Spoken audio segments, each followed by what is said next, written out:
எல்லாருக்கும் வணக்கம். நான் Hema Subramanian. Welcome to home cooking Tamil.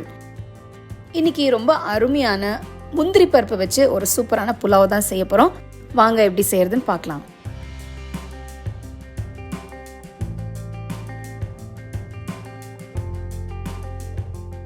ரிச்சான இந்த கேஷ்யூ ரைஸ் செய்ய முதல்ல இதுக்கு தேவையான அரிசியை ஊற வச்சுக்கலாம். நான் 1 கப் பாஸ்மதி அரிசி எடுத்திருக்கேன். இது 250 ml கப். அரிசியை 2-3 தடவை கழுவி தேவையான அளவு தண்ணி ஊற்றி அரை மணி நேரம் ஊற வைக்கிறேன். ஒரு பெரிய பாத்திரத்தில் தேவையான தண்ணியை ஊற்றி நல்லா கொதிக்க விடுங்க. தண்ணி கொதிச்சதும் அதில் 3 டீஸ்பூன் உப்பு, ஊற வச்ச பாஸ்மதி அரிசி, 1 துண்டு பட்டை, 3 ஏலக்காய், 3 கிராம்பு, 2 அன்னாசிப்பூ, 1 பிரியாணி இலை, 1 டீஸ்பூன் சீரகம், 1 டீஸ்பூன் நெய், ஃப்ரெஷ்ஷான புதினா இலை, கொஞ்சம் ஃப்ரெஷ்ஷான மல்லித்தழை எல்லாத்தையும் கொதிக்கிற அரிசி தண்ணியில் போட்டு நல்லா கிண்டி விடுங்க. அரிசியை நல்லா 3/4 பதத்துக்கு வேக விடலாம்.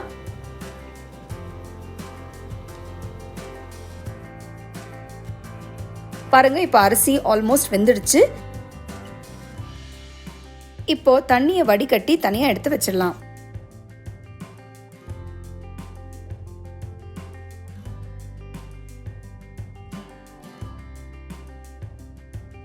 பேனில் தேவையான எண்ணெயை ஊற்றி எண்ணெய் சூடானதும் முந்திரி பருப்பு போட்டு நல்ல பொன்னிறமாக பொரிச்சு எடுத்துக்கலாம்.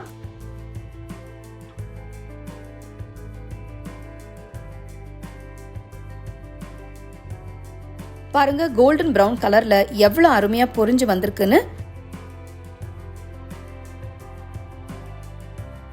அடுத்து இதுக்கு தேவையான மசாலாவை அரைச்சிக்கலாம்.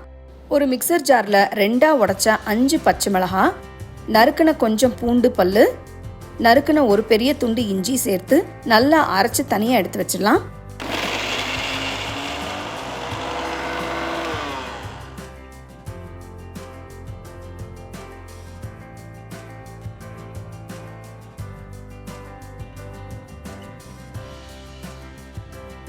ஒரு பேனில் 2 டீஸ்பூன் எண்ணெயை ஊற்றி அரைச்ச பச்சை மிளகாய், இஞ்சி, பூண்டு விழுதை சேர்த்து பச்சை வாசனை போகிற வரைக்கும் நல்லா வதக்குங்க.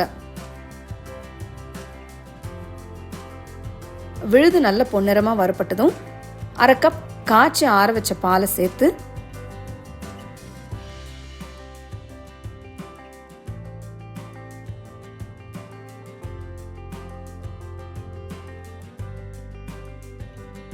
பால் நல்லா கொதிச்சு வரும்போது ஸ்டவ் ஆஃப் பண்ணிடுங்க.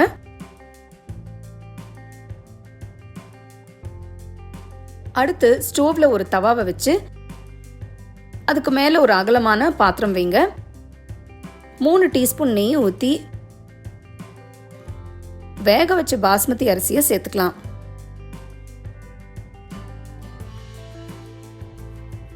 நல்லா ஈவனாக ஸ்ப்ரெட் பண்ணி ரெடி பண்ண மசாலா கலந்த பாலை மேலே ஊற்றுங்க. வறுத்த முந்திரி பருப்பை மேலே தூவி விட்டு இதுக்கு மேல வறுத்த வெங்காயம் 2-3 கை அளவு சேருங்க.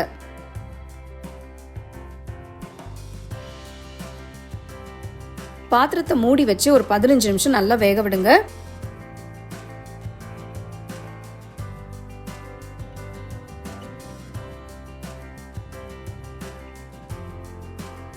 நிமிஷம் கழிஞ்சு நீங்க திறந்து பார்க்கும்போது முந்திரி புலாவ் அருமையா ரெடி ஆகியிருக்கும். இந்த ரைஸ்க்கு உங்களுக்கு பிடிச்ச எந்த சைட் டிஷ் வேணா நீங்க சர்வ் பண்ணிக்கலாம். ரொம்ப சீக்கிரமாக ஈஸியாக பண்ணுற இந்த ரெசிபி டேஸ்ட்டில் ரொம்ப ரிச்சாக இருக்கும்.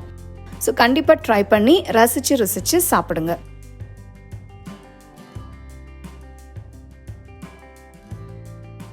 உங்களுக்கு இந்த ரெசிபி பிடிச்சிருந்தா லைக் பண்ணி, ஷேர் பண்ணி, ஹோம் குக்கிங் தமிழ் சேனலுக்கு சப்ஸ்கிரைப் பண்ணுங்கள். மறக்காமல் பெல் ஐக்கானை கிளிக் பண்ணுங்கள்.